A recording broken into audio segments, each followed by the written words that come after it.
Assalamualaikum warahmatullahi wabarakatuh. Alhamdulillahirabbil alamin.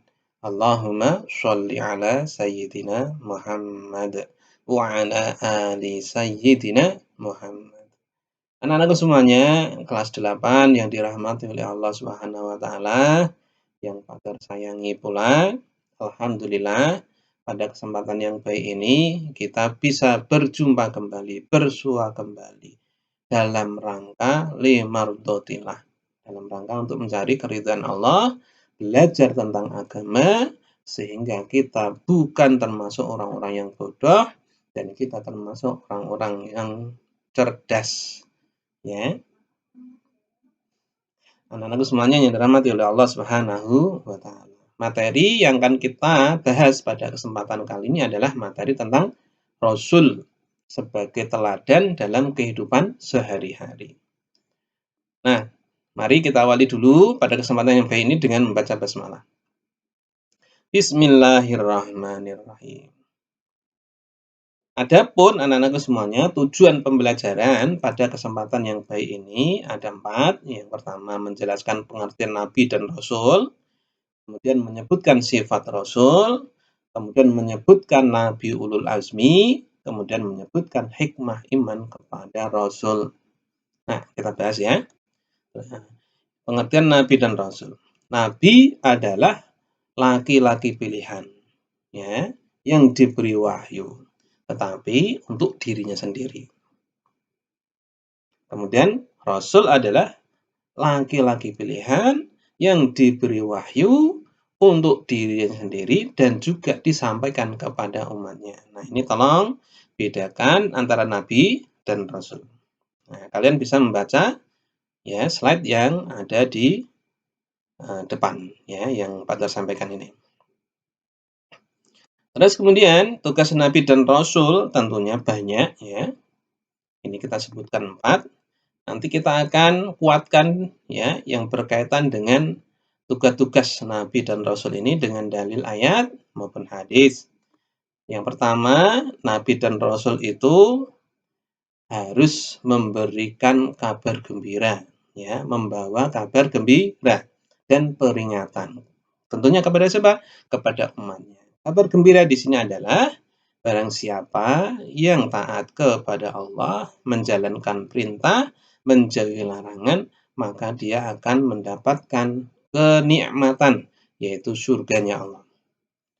Nah, peringatan munzirin ya, kalau kabar gembira itu mubasyirin, kalau peringatan munzirin. Munzirin adalah sebuah peringatan barang siapa yang tidak taat kepada Allah, ya, tidak menjalankan perintah, tidak menjauhi larangan Allah, maka dia terancam masuk ke dalam neraka. Kemudian yang kedua, menyuruh umat untuk menyembah hanya kepada Allah, senantiasa bertakwa kepadanya. Nah, ini dari Nabi Adam sampai Nabi Muhammad, ya, ajaran para nabi tersebut itu sama, yaitu la ilaha illallah atau mengesahkan Allah. Ajaran sama, menyembah Allah semata. Allahu ahad, Allah itu hanya satu. La ilaha illallah, tiada Tuhan selain Allah. Kemudian yang ketiga, menyeru atau menyampaikan risalah, ya, menyeru atau menyampaikan risalah kepada umat untuk beriman kepada Allah tanpa mengkultuskan terhadap para rasul tersebut. Terjadi nggak ini yang nomor 3? Dalam kehidupan atau dalam sejarah kenabian terjadi. Nabi Isa alaihissalam itu adalah manusia. Dikultuskan oleh mereka ya yang mengikutinya, kemudian dijadikan sebagai Tuhan. Ini adalah sebuah pengkultusan dan juga sebuah penyelewengan ajaran. Ajaran siapa? Ajaran para nabi. Ajaran siapa? Ajaran Nabi Isa alaihissalam. Kemudian yang keempat, mengajarkan seluruh umat agar senantiasa mempelajari kitab suci yang diturunkan kepadanya sebagai pedoman hidup. Perlu kalian ketahui bahwa Al-Quran, ya, kita punya kitab yaitu Al-Quran adalah hudal lil muttaqin. Ya, kalian buka ya Al-Quran kalian di surah Al-Baqarah ya ayat 2, ayat 3, ayat 4, ayat 5 disebutkan di situ bahwa Al-Quran itu tidak ada sedikit pun rasa keraguan bagi orang-orang yang beriman, bagi orang-orang yang bertakwa. Dzalikal kitabu la raiba fi hudal lil muttaqin. Tidak ada sedikit keraguan di dalamnya, petunjuk bagi orang-orang yang bertakwa. Tidak hanya kepada umat Islam saja Al-Quran itu bisa diambil pelajarannya, bisa dipelajari isinya, tetapi petunjuk bagi orang-orang yang ingin mendapatkan petunjuk, yaitu manusia di luar Islam. Maka Al-Quran menyebutkan hudal linnas, petunjuk bagi manusia. Nah, barang siapa yang ingin mencari petunjuk, ingin mendapatkan jalan yang benar, yang diridhoi oleh Allah, maka pelajarilah Islam. Dan insya Allah akan mendapatkan tunjuk yang benar, yang diridhoi oleh Allah tersebut. Kita lanjutkan anak-anak semuanya. Nah, ini ya, dalil-dalil yang menguatkan apa yang menjadi tugas para nabi dan rasul. Yang pertama, menyempurnakan akhlak mulia. Jadi, salah satu tugas nabi adalah innama bu'itsu liutammima makarimal akhlak. Jadi, Nabi Muhammad ya, itu diutus untuk menyempurnakan akhlak mulia. Dari yang buruk menjadi baik. Dari gelap menjadi terang. Dari belok-belok, ruwet, semrawut menjadi lurus dan benar. Terus kemudian Nabi Muhammad ya, diutus itu juga dalam rangka menjadi rahmat bagi seluruh alam. Kabar gembira yang luar biasa, kasih sayang dari Allah diturunkan gara-gara Nabi Muhammad menjadi Rasul. Gara-gara Nabi Muhammad adalah pembawa rahmat dari Allah Subhanahu wa Ta'ala untuk seluruh alam. Wa ma arsalnaka illa rahmatan lil alamin. Ya, surat Al-Anbiya ayat 107 Allah menegaskan bahwa aku dalam hal ini adalah Allah atau kami dalam hal ini adalah Nabi Allah beserta utusannya yaitu para malaikat. Ya, kami ya mengutus kamu melainkan untuk menjadi rahmat bagi semesta alam.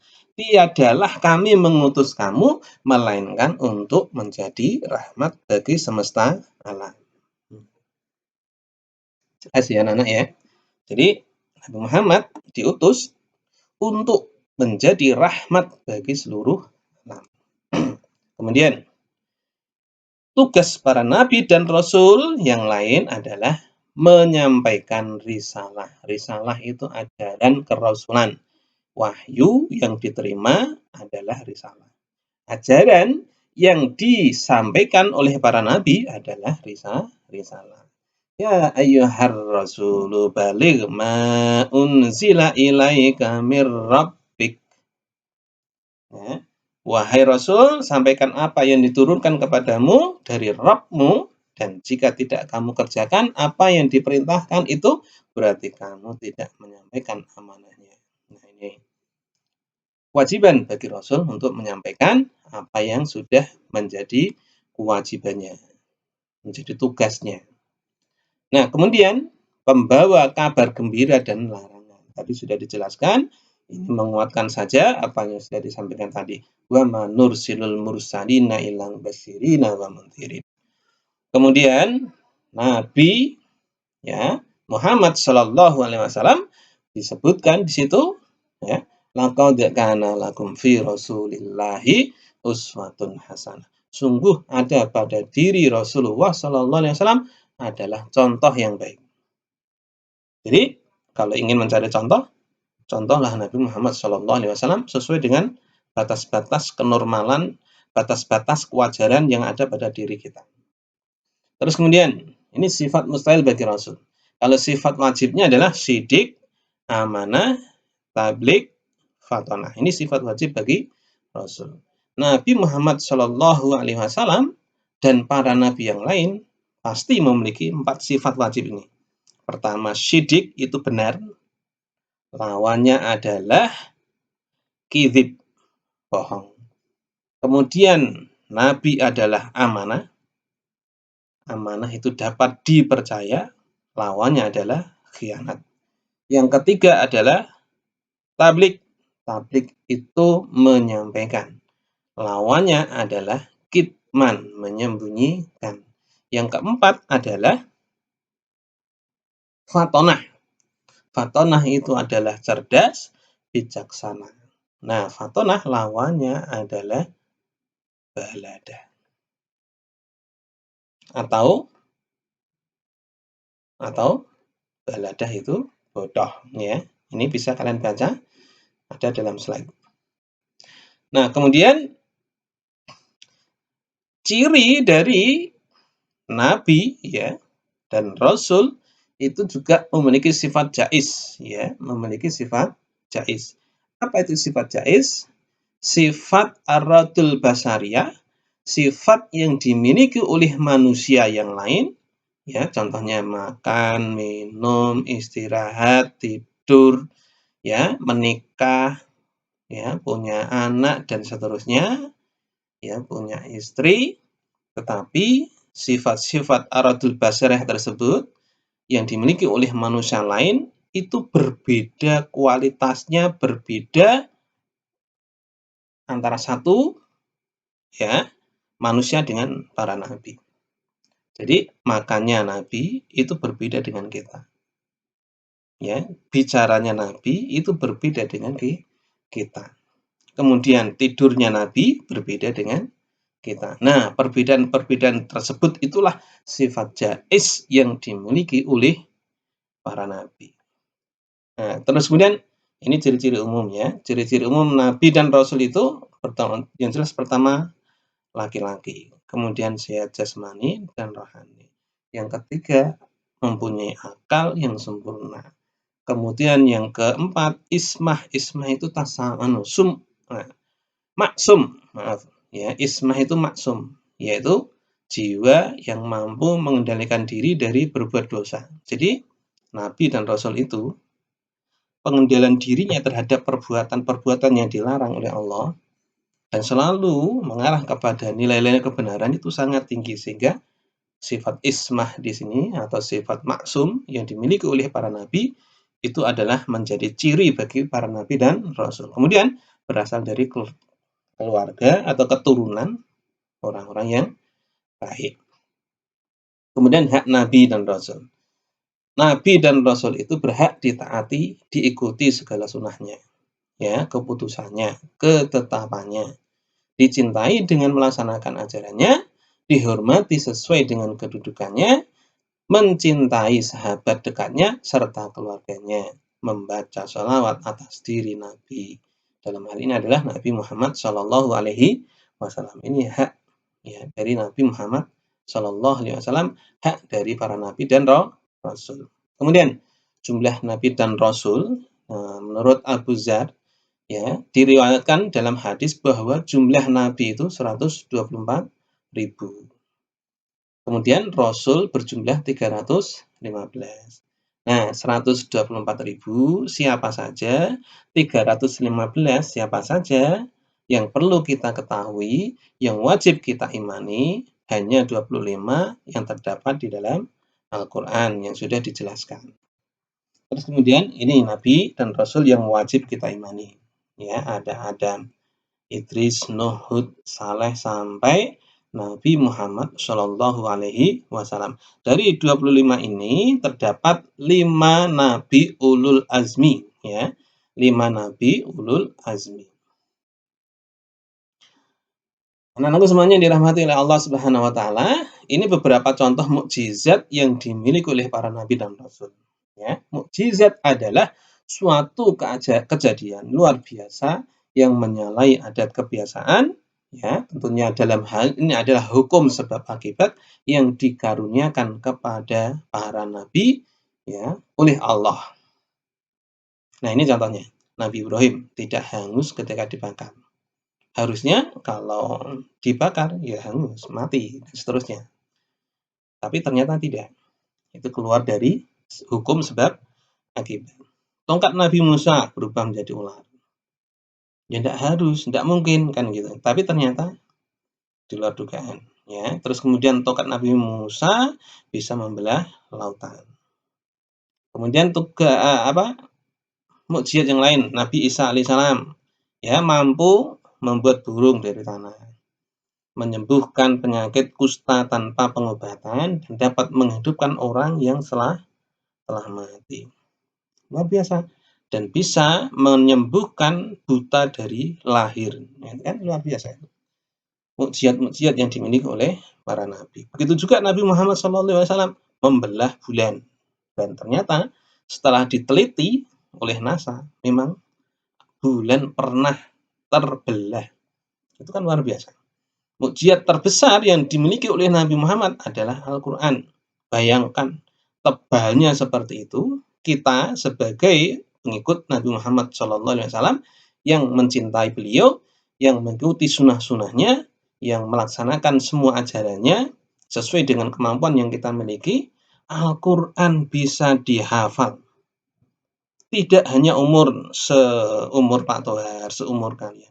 Umur 7 tahun, umur 8 tahun, umur 9 tahun, mereka mampu menghafal Al-Quran.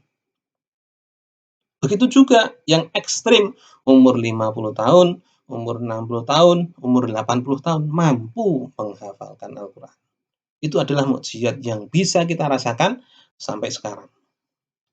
Nah, ini sikap mental yang harus kita miliki ya. Yang pertama, manusia pilihan Allah yang diutus untuk menyampaikan wahyu kepada umat manusia ini patut kita tiru. Ya, yang pertama itu, yang kedua, ya, sifat yang dimiliki oleh nabi dan rasul, sidik, amanah, tabligh, fatonah, ini bisa kita amalkan dalam kehidupan sehari-hari. Sidik, benar atau jujur. Kita bisa melaksanakan sebuah kebenaran dan kita bisa jujur. Amanah, ya, dapat dipercaya. Kita pun juga bisa menjadi orang yang dapat dipercaya. Tabligh artinya menyampaikan risalah. Kita pun juga bisa menyampaikan balighu anni walau ayah. Perintah dari Rasul. Sampaikan dariku walaupun satu ayat. Sampaikan dariku walaupun kalian memiliki hanya kemampuan terbatas. Fatonah, cerdas. Kita termasuk orang-orang yang mendapatkan petunjuk dari Allah. Insya Allah termasuk orang yang cerdas. Kemudian ada yang termasuk Nabi Ulul Azmi, ya, yang memiliki kesabaran luar biasa. Ya, mereka memiliki kelas kesabaran yang luar biasa. Nabi Muhammad, Nabi Ibrahim, Nabi Musa, Nabi Isa, Nabi Nuh. Sedang mukjizat-mukjizatnya tadi sudah kita bahas ya sebelumnya. Nah, nabi-nabi ini adalah menjadi contoh bagi kita. Mungkin tidak kita termasuk orang-orang yang sabar dalam menghadapi segala tekanan, segala perintah, segala larangan. Insya Allah bisa. Kemudian yang keempat, Nabi Muhammad adalah penutup seluruh nabi dan rasul dan bertugas menyempurnakan agama samawi. Agama samawi adalah agama langit, agama wahyu yang diberikan kepada manusia. Kita pun bisa menjadi orang-orang penerus para nabi. Ya. Ulama warasatul anbiya. Nah, ulama menyampaikan ya dari risalah yang dibawa oleh para nabi, ulama menjadi pewaris para nabi.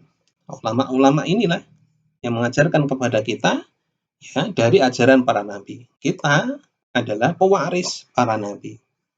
Tentunya dari nabi, ulama, kita. Nah, kita ini adalah melaksanakan apa yang diresalahkan oleh para nabi Muhammad khususnya. Kemudian sikap lahirnya ya mentaati risalah yang disampaikan oleh Rasul.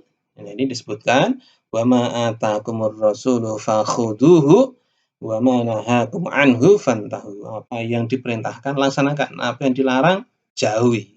Ya, Al-Hasr ayat 7 ya.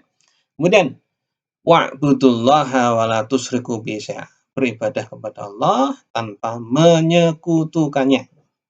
Wajib. Kemudian melakukan usaha untuk meningkatkan kualitas hidup seperti kesehatan jasmani, rohani, meningkatkan iman, takwa, meningkatkan ilmu pengetahuan yang bermanfaat untuk diri, keluarga, dan masyarakat. Nah, semuanya demikian yang bisa Pak sampaikan. Semoga manfaat. apa yang sudah Pak Tor sampaikan, ya. Sehabis ini kalian nanti bisa mengerjakan Google Form, ya. Soal-soal yang sudah Pak Tor masukkan di Google Form, ya, di Google Class, PAI dan Budi Pekerti. Demikian, mari kita akhiri dengan kafaratul majlis. Subhanakallahumma wa bihamdika asyhadu an la ilaha illa anta astaghfiruka wa atubu ilaik. Walhamdulillahirabbil alamin. Assalamualaikum warahmatullahi wabarakatuh.